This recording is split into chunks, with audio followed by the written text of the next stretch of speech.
Noong unang panahon, sa gitna ng kagubatan, naninirahan ang dalawang magkaibigan.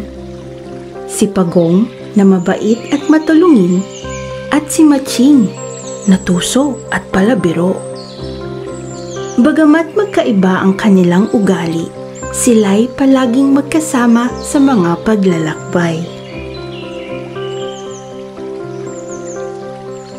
Isang araw, habang sila'y naglalakad sa gubat, natagpuan nila ang isang puno ng saging. Nagpasya silang hatiin ito. Kinuha ni Matching ang itaas na bahagi na may mga dahon. Iniisip na ito'y mabilis mamumunga. At iniwan niya kay Pagong ang ibabang bahagi na may ugat. Masipag na inalagaan ni Pagong ang kanyang halaman. Araw-araw niya itong dinidiligan at nilalagyan ng pataba. Gayon din ang ginawa ni Matching. Ngunit pagkalipas ng ilang araw, nalanta ang tanim ni Matching.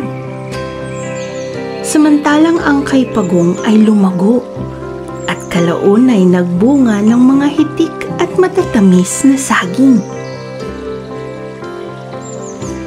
Nang makita ni Matching ang bunga sa puno ni Pagong, siya'y nainggit.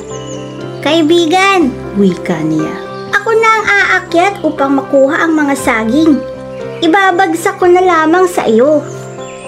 Pumayag si Pagong. Ngunit pagdating sa itaas, nilantakan ni Matching ang lahat ng bunga at sa sobrang kabusugan ay nakatulog siya roon. Galit na galit si Pagong. Habang mahimbing na natutulog si Matching, naglagay siya ng matutulis na tinik sa paanan ng puno. Pagkatapos ay lumayo siya at iniwan ang kanyang kaibigang tuso.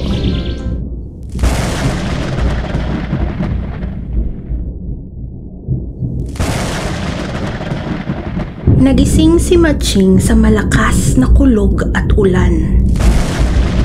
Nais niyang bumaba upang maghanap ng masisilungan. Ngunit sinalubong siya ng matutulis na tinik. Sa kanyang pagpilit, nasugatan siya at halos mawalan ng lakas. Doon siya nangakong gaganti siya kay Pagong. Kinabukasan, sugatan man, hinanap ni Matching si Pagong. Nahuli niya ito at galit na nagsabi, "Pagong, tatadtarin kita! Tatadtarin kita ng pinong-pino!" Ngunit matalino si Pagong.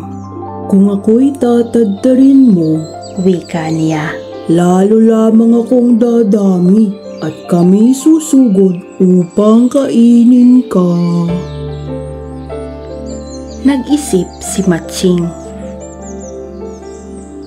"Kung ganon, susunugin na lang kita." Ngumiti si Pagong. "Hindi ako tinatablan ng apoy, sapagkat ang aking bahay ay napakatibay." Muling nag-isip si Matching at sa huli nagwika, "Kung gayon, itatapon na lamang kita sa ilog upang ika'y lumubog na parang bato." Nagkunwaring takot si Pagong. "Naku, huwag naman kaibigan. Huwag mo akong itapon sa ilog. Tiyak na ako'y malulunod." Akala ni Matching ay nagtagumpay na siya. Buong lakas niyang itinapon si Pagong sa pinakamalalim na bahagi ng ilog. Subalit laking gulat ni Matching nang makita niyang masayang lumalangoy si Pagong. Kung sa lupa'y mabagal, sa tubig na may parang magaan at maliksi. Tuwang-tuwa si Pagong at tumawa ng malakas. "Naisahan din kita, Matching. Ang ilog ay ang aking tahanan. At siya'y lumangoy palayo, malaya at masaya.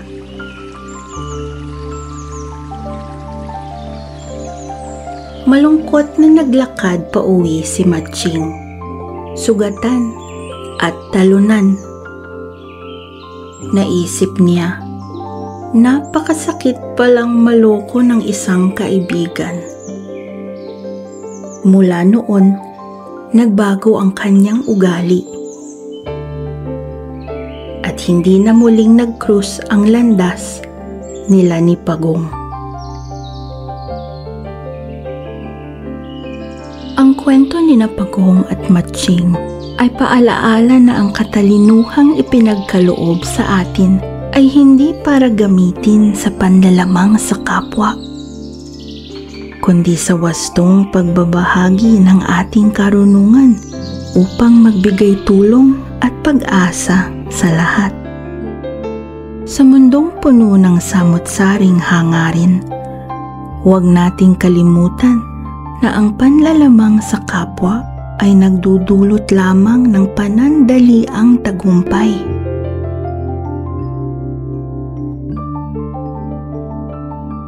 Subalit ang kababaang loob, katapatan,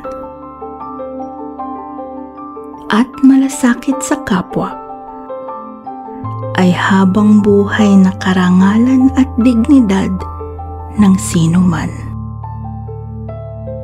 Kaya ating tandaan, tuso man ng Matching, darating ang panahon na siya'y mapaglalamangan din.